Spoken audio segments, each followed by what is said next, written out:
Hello everybody, my name is Dr. Dev and this is my sleep assistant, Bunny! Hi Guy, Bunny, how are you? Alright, Dr. Dev. Handshake? Hey! Today we're going to talk about bipolar disorder and sleep. This is one of a few videos talking about mental health and sleep. Remember, mental health doesn't go away when the sun goes down. You're still there at night time, but it morphoses into sleep disturbance, which actually makes mental health worse. Bipolar is a very interesting disorder, and it really describes those changes in mood from the high of mania and manic to low of depression. It used to be called manic-depressive disorder, but now bipolar. And it describes the alternating moods of mania and depression. And when someone has the mania aspects of bipolar, such as the high energy levels, the feeling high as a kite, the positive mood as well, but also irritability, and just generally just angry and just agitated. Some patients with bipolar have inappropriate behaviour and just being outrageous and being loud and disinhibited.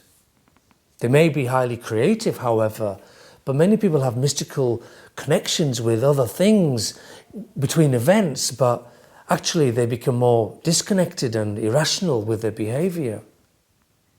And then there's the swings to the depression as well.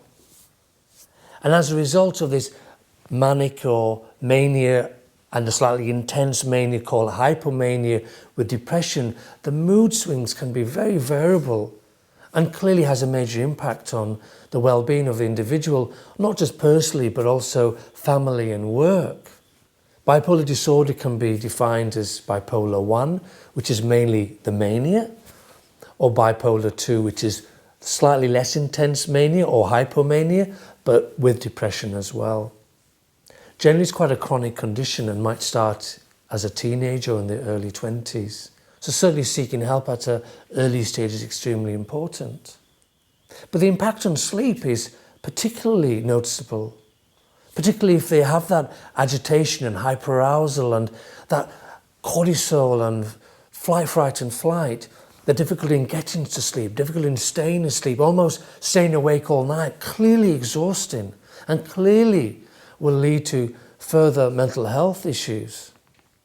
And that's why a lot of patients with bipolar who have sleep disturbance come to me and seek advice. No doubt, seeking help from a psychologist and a psychiatrist is hugely important, and being on medication to stabilise that mood is critical to the overall well-being. But if the sleep is impacted upon, that can clearly upset the apple cart.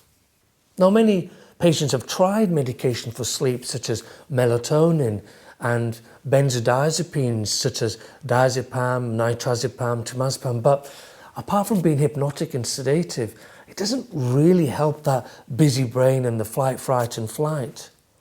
And the key thing is to obviously reduce that hyperarousal so they don't have that risk of the hypomania and the mania. Many medications can in fact make people put on weight, such as olanzapine. And I've seen many people have put on so much weight that they actually end up with obstructive sleep disorders.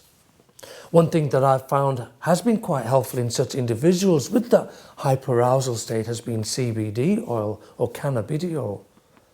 And I've had a lot of success with CBD oil in trying to reduce that flight, fright and flight and that anxiety element to the bipolar.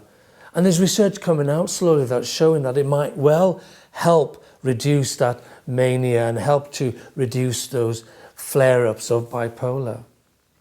So certainly, if you're having symptoms such as this and you've never really sought advice, then do so, because your mental health well-being will be impacted upon and will have an impact on your day-to-day work and living and your family life. Go and see your doctor, who will refer you to a psychologist and most likely refer you to a psychiatrist and a sleep doctor. Because there is help out there, and if you're worried about bipolar, please seek help. Wish you all the best and see you next time.